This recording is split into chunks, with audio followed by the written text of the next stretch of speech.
Je m'appelle Charlotte Legros de Saint-Hermine, je suis professeure de lycée dans l'Académie de Créteil. J'ai participé à la rédaction des séquences sur le roman et la poésie du manuel de seconde. Je m'appelle Elsa Rouvière, je suis professeure de lettres au lycée de la Queue-les-Yvelines et j'ai contribué au manuel en tant qu'auteure.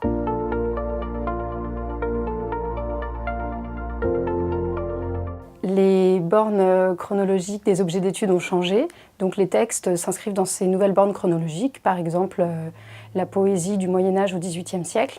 On trouve également beaucoup d'exercices et de questions de langue. Enfin, les nouveaux exercices de baccalauréat exigeaient un renouvellement de l'approche des textes et le nouveau manuel de seconde tient compte de cela.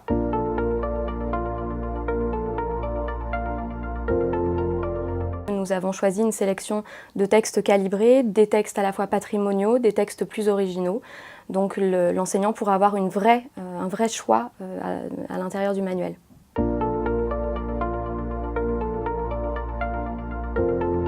Le manuel permet cette adaptation puisque nous avons choisi par exemple de proposer des lectures cursives pour des élèves de niveaux différents, des bons lecteurs comme des élèves un peu moins aguerris.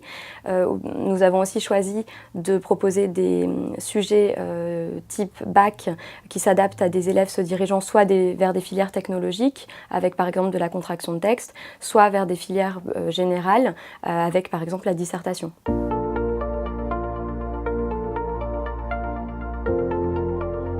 Ce manuel peut offrir un vrai gain de temps aux enseignants qui l'utiliseront.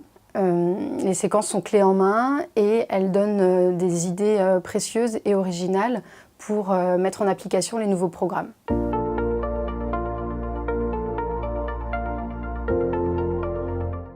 Le manuel de seconde a été pensé avant tout pour les élèves.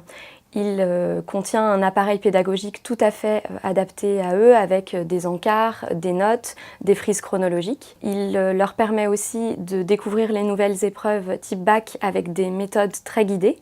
Et puis, ils peuvent aussi l'utiliser en autonomie. Il y a des fiches de langue, des fiches repères pour l'histoire littéraire. Donc c'est vraiment un outil aussi qu'ils peuvent utiliser à la maison.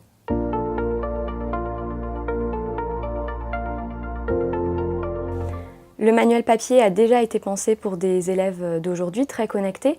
Il y a de nombreux renvois vers des vidéos à regarder, des sites internet à consulter. Et le manuel web contient également des ressources complémentaires. Une cinquantaine de textes sont lus et il y a également des exercices de langue interactifs autocorrigés.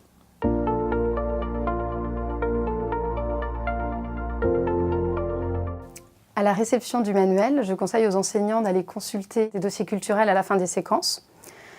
Ils y trouveront par exemple de la bande dessinée, de la peinture, de la photographie, des dessins de presse, des adaptations cinématographiques d'œuvres littéraires.